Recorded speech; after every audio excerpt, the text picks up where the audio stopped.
Hello learners, welcome to Environmental Science course of NIOS. I am Neelam Gupta, course coordinator of Environmental Science. Welcome you in this program. As you have learned in the previous program that there are two types of ecosystem, that is terrestrial and aquatic. We have already discussed about the terrestrial ecosystem in our previous program. We will discuss aquatic ecosystems, ecosystems of India and threatened ecosystems during the program. For this discussion, we have with us Dr. Lakshmi Nirula, retired associate professor from SGTB Khalsa College, University of Delhi. Welcome you, ma'am. Thank you, Neelam. In this present, I shall be discussing with you about the aquatic ecosystem, the ecosystems of India and the threatened ecosystems. As you all know that the tropics of Cancer, which is the boundary between the tropics and the subtropics, passes through the middle of India. Therefore, it can be regarded as a tropical country climatically.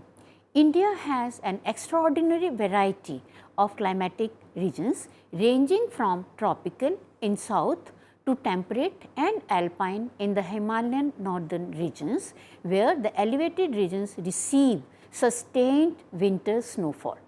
The nation's climate strongly is influenced by the Himalayas and the Thar deserts.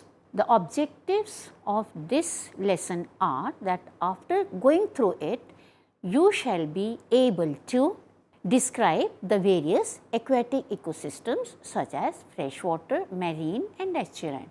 Know about the major Indian ecosystems, know about the threatened ecosystems and explain the need and the methods of conservation of the natural ecosystems. Now, what is an ecosystem?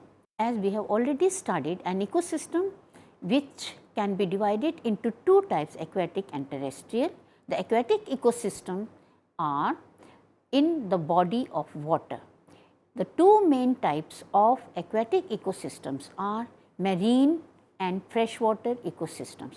The third type, that is an estuary, is a condition which is in between the two types of water bodies. These are the three different types of ecosystems: the freshwater, estuarine and marine. The freshwaters are inland water bodies without or negligible salinity. Marine biome has a saline water and is very deep. Estuaries are in between two biomes with a variable salinity. There are three basic types of freshwater ecosystems: lentic, slow moving water bodies including pools, ponds and lakes; lotic, fast moving water bodies, for example streams and rivers. The third type is wetland areas where the soil is saturated with water or covered with water for at least a part of the year. This you have already seen the picture in the previous program also, an aquatic ecosystem of freshwater showing the various components, that is the fauna and flora, which is influenced by the region in which it is existing. The marine biome is covering nearly 71% of the Earth's surface and it contains nearly 99% of the habitable space on the planet. The marine biome is the largest in the world and is located in 5 oceans, namely the Arctic, Antarctic, Indian, Pacific and Atlantic, along with some of the smaller gulfs and bays as shown in this picture. This figure is showing marine biomes containing the 5 main oceans. The marine biome can be divided into 3 zones: the intertidal zone, open ocean and the abyssal zone. Marine biome is basically differentiated on the basis of salinity, which is nearly 3.6% in aquatic and is quite constant. The temperature variation is much less in the sea than on the land. The hydrostatic pressure is due to the water column and that increases with the depth of the ocean.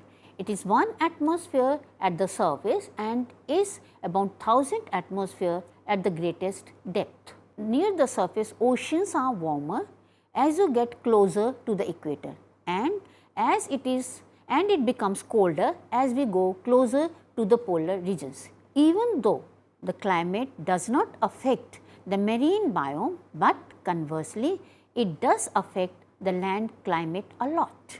The tides in the oceans are due to the gravitational pull of the moon. Its currents affect the coastal areas. Another way the marine biome affects the coastal areas are the winds. Depending upon the temperature of the water, the winds usually take their direction. The maximum diversity of the marine organisms is found in the tidal zone near the shore, and that is why this is also known as a cradle of evolution, because there is a lot of competition for the survival in the tidal zone.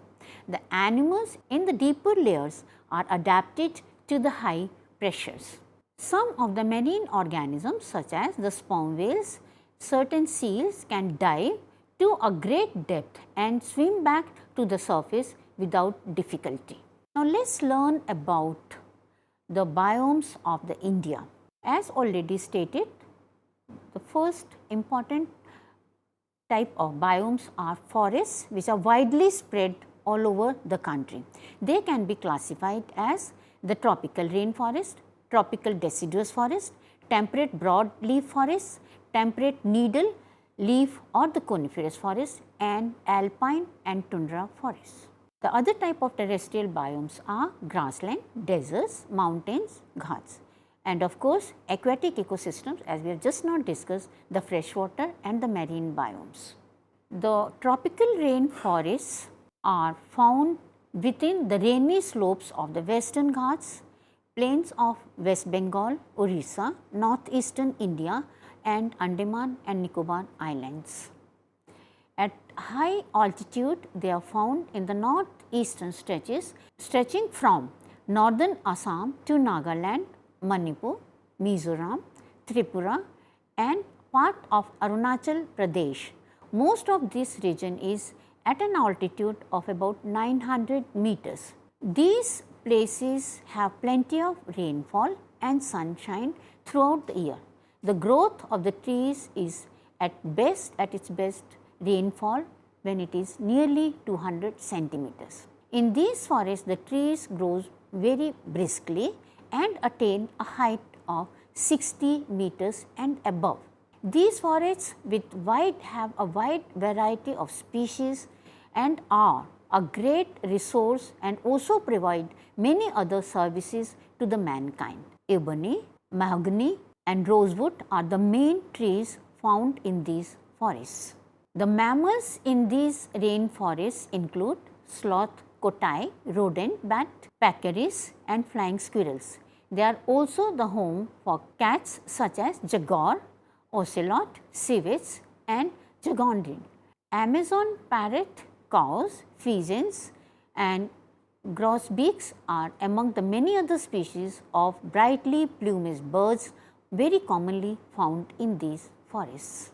A large number of insects who enjoy the forest floor are ants and in large colonies of termites, katydid, walking sticks, butterflies, wasps, spider, beetles and cicadas. Green coloring and veined forewing help katydid insects to easily disguise themselves among the leaves in the forest to protect themselves from the attack of predators. These forests are also called as the monsoon forests and form a natural cover approximately all over India within a region having 200 to 75 centimeter of annual rainfall. They are found in the state of Kerala, eastern slopes of western Ghats and also in the northeastern parts of peninsular plateau and in the valley of Himalayas. The tropical deciduous forests are very sensitive to the fires. These forests can be divided into two types, the moist deciduous forests and the dry deciduous forests. The moist deciduous forests are found on the eastern Ghats, Chota Nagpur plateau, eastern parts of Madhya Pradesh, South Bihar, West Orissa and Shivaliks. The dry deciduous forests are found in the regions that receive precipitation between 70 to 100 centimeters. As the dry season begins, the trees of the deciduous forest shed their leaves completely. Tandu, polas, amalthas, bale, kher, hazelwood, etc. are the major trees of the deciduous forest. In this map, you can see where exactly the dry and wet deciduous forests are located. This is a picture showing South Deccan Plateau of deciduous forests. The common animals, as you can see, are elephants along with the dogwood and the sloth bear. They mainly occur between 1500 to 2400 meter altitude in the western Himalayas. Several species of oak are found in these forests, which are evergreen trees. The deciduous trees show peak leaf fall during summer, but they never become leafless. The tree canopy is dense. Height of the trees may be between 25 to 30 meters. Herbaceous layer is least developed. There are no grasses. Oak forests are often rich in epiphyte flora. The alpine forests grow at an altitude above 3600 meter usually, and it is noticed that as the altitude increases, there is a decreased or stunted growth of the plants. Now, the other important biome or the ecosystem of India is grasslands. In India, grasslands are found as village grazing grounds called gaucher and extensive low pasture of dry regions of western parts of the country. The perennial grasses are the dominant plant community. In some regions, the grasslands also support a variety of other herbaceous plants like sedges, legumes and members of the sunflower family. Grasslands support a large number of herbivore fauna, from minute insects to very large mammals such as rat, mice, rodent, deer, elephant, dog, buffalo, tiger, lion, ferret are some common mammals of the grassland. In northeast India, one-horned rhinoceros is almost the threatened animal of the grasslands, and the government is taking measures to protect it. A large number of avian fauna is found to make this grassland colorful. This is the picture of dry grassland of peninsular India, and it supports a vast proportion of agro-pastoralist community. They are also a home of critically endangered species such as the Indian bustard and lesser floricans. The other endangered endemic mammalian species of the grassland are Indian wolf, Indian fox and black buck. Now we come to the next important biome of India, that is the deserts. The Indian deserts are divided into three main types: the cold mountain deserts of Trans-Himalayas, the white salt deserts of Kutch, the sandy deserts of Rajasthan, as you can see in these pictures. These deserts can also be classified on the basis of their location. They are plains with hills, plains with sand dunes and the marshes. The distinct run of Kutch in Gujarat forms a separate zone within the Thar deserts due to its differentiation of the climatic condition. It represents vast saline flats. The region of sand dunes is most spectacular and covers an area of 1 lakh square kilometers nearly. It extends into Pakistan. The dunes are highly sandy and contain 0.12 to 0.18 millimeter size grain and 1.8 to 4.8% clay and 0.4 to 1.3 of silt. The Indian gazelle, also known as chinkara, is inhabitant of the desert. Gazelle is just over 2 feet in height and weighs around 50 pounds. Chinkara has buff colored coat with dark stripes and in the corner of the eyes to the muzzle. The horns are more than 2 feet long. These are the adaptations of gazelles. Another common bird which is found in the deserts of India is a large ground dwelling bird which is approximately 3.5 feet tall and weighs around 30 pounds. This is the bustard and it has a long neck, and primarily it feeds on grasses, insects, rats and seeds in the grassland. Now, important ecosystems of India, which are also known as the hotspots of India also, these are western and eastern Ghats. As you can see in this map, the western Ghats are towards the west of India and the eastern Ghats are in the discontinuous belt towards the east of India. Western Ghats are also known as Sahyadri and extend from Tapti river in the north to Kanyakumari in south, covering nearly 1.4 lakh square kilometer parallel to the west coast of peninsular India. They pass through the states of Gujarat, Maharashtra, Goa, Karnataka, Tamil Nadu and Kerala. The rainfall may be between 100 to 500 centimeters in these regions. The soil is mainly red or black. Most of this region is rich in nutrients. These Ghats are one of the richest biological resource and are very important hotspots of the world. They contain 3,500 species of the flowering plants, and out of which 1,500 species are endemic here. There are nearly 209 species of freshwater fishes and on these Ghats, out of which 120 species are endemic. Similarly, out of 219 species of amphibians found over here, 106 are endemic species. This picture is the mountain of Western Ghats, which are not like the snow peaks of Himalayas, but they are very rich in biodiversity and have an impressive array of wildlife. Now, we come to the Eastern Ghats, which are also known as the Purvi Ghats. They extend from north, south, west and strike up to the Indian peninsula, covering approximately 75,000 square kilometer area. They are spread through the states of Odisha, Andhra Pradesh and Tamil Nadu. These Eastern Ghats do not form a continuous large range because the great rivers like Mahanadi, Godavari and Krishna cut across them.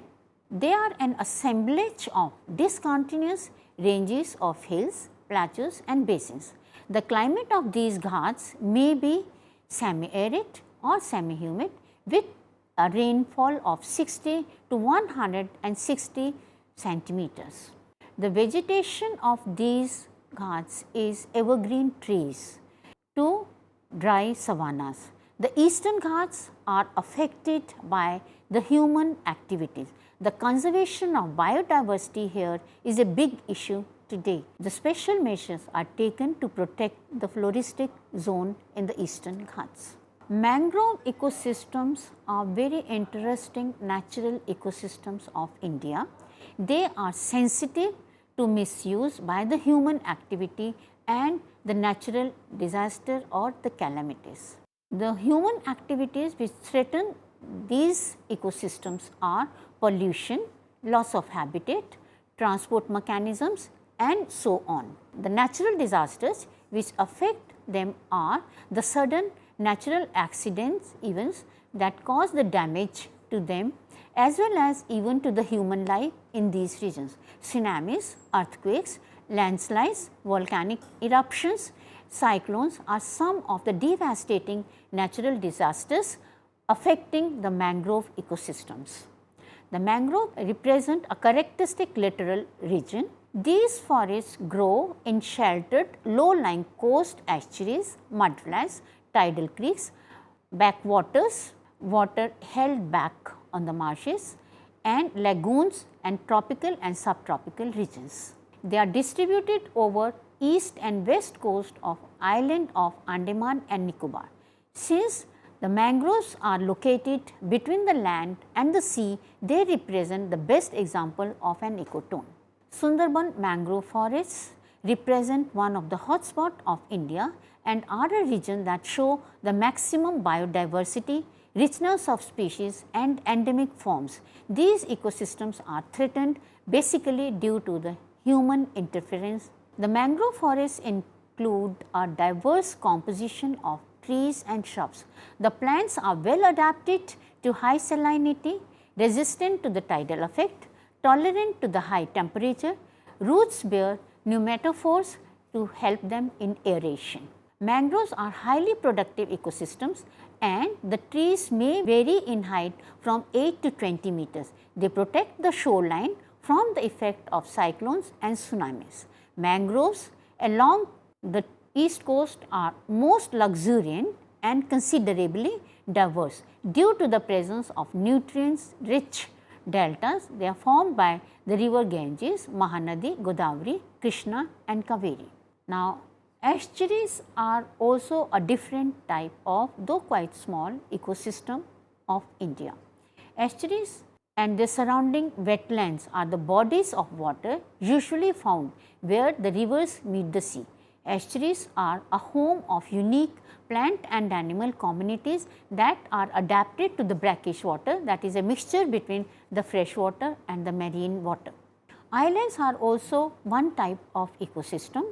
They are the land masses surrounded by sea water from all the sides. They may be far from the continents called oceanic island, or they may be close to the mainland and they are called as the continental islands. The two continental islands of India are Andaman and Nicobar in the Bay of Bengal, Lakshadweep in Arabian Sea. The islands are threatened ecosystem mainly due to the habitat destruction, resources and tourism. Although the industrial pollution is much less on the islands, oil spills in the oceans have greatly affected the fauna and flora of islands. Many endemic species such as the turtles, birds have been threatened to extinction on the islands. The government is taking special measures to protect these islands. Now, we come to a mid zone which is known as ecotone. It is used several times in this program. So, it is a very important component when we are doing or we are studying about the natural ecosystems. An ecotone is a zone of junction between two or more diverse ecosystems. For example, mangrove forests represent an ecotone between marine and terrestrial biome. Some more examples of ecotone are grassland, estuary and river banks. The ecotone may be very wide or very narrow.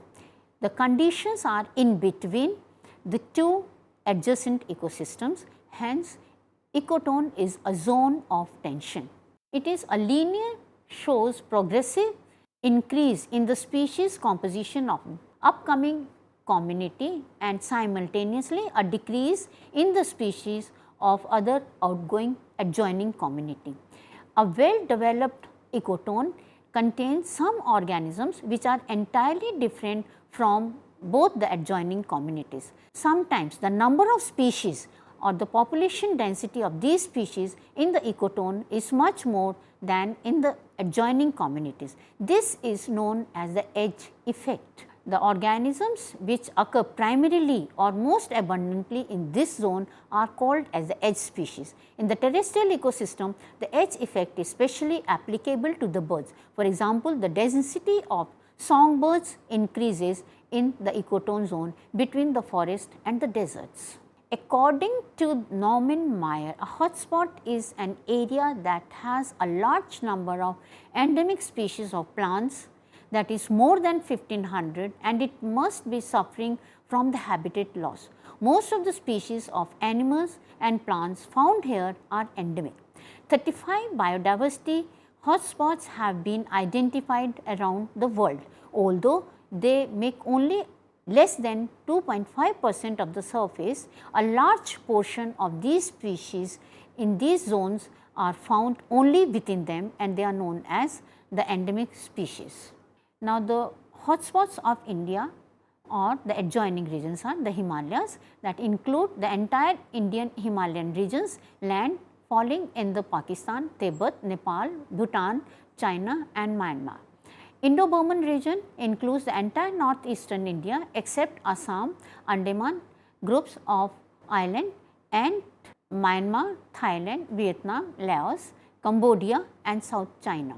Sundarbans include Nicobar group of islands, Indonesia, Malaysia, Singapore, Brunei and Philippines. The Western Ghats and Sri Lanka include the entire Western Ghats and Sri Lanka. Now, since we have studied so much about the threats to the ecosystems all over the biosphere as well as in India, ecosystem management is very important. What do we mean by it? Ecosystem management is the process that aims to conserve the major ecological services and restore the natural ecosystems while meeting the socio-economic, political and cultural needs of the current and future generations. Sacred forests, sacred lakes are protected by the tribal communities due to the religious sanctity according to these forests. This is a protection measure taken by the people, local people. So, this we call as environmental protection at the people level. They are also known as the pristine forest. One such move for the protection was taken as Chipko movements in the forests of Mandal village to conserve the natural ecosystem. Environment Protection Act provides the protection and improvement of the environment for the matters connected therewith. The environment includes water, air and land and interrelationship which exists among and between water, air and land and the human beings, the other living creatures, plants and microorganisms and their property. Now, these are the measures which are taken at the government level. There are many other steps which are taken at the global level, which we will be discussing in our next program. Thank you, Dr. Lakshmi Rula, for sharing information related to natural ecosystem such as aquatic system, that is fresh and marine, major Indian ecosystems and threatened ecosystems such as mangrove, wetland, etc. Before we wrap up, we would like to recap the main points, that is what you have learned.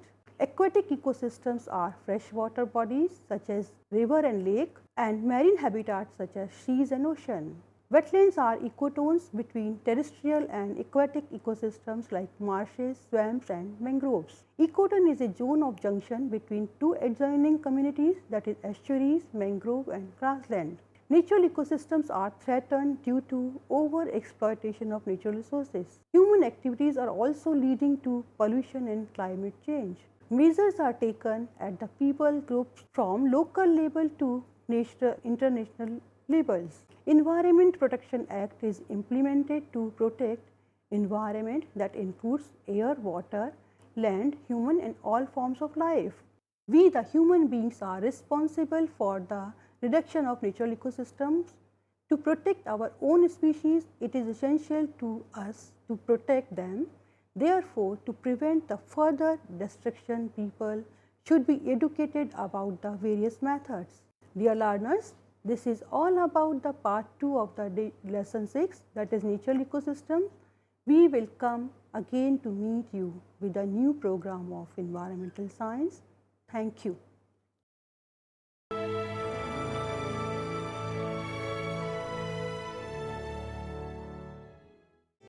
Hindustan के हर कोने में नौजवानों के पास प्रतिभा है, उन्हें अवसर चाहिए। NIOS देता रहा है युवाओं को अवसर आगे बढ़ने का। NIOS से पढ़ने वाले इन युवाओं ने किया है संस्थान को गौरवान्वित। दिव्यांगों ने बन के दिखाया है सबल और आत्मनिर्भर NIOS के साथ। आप भी जुड़िए NIOS के संग।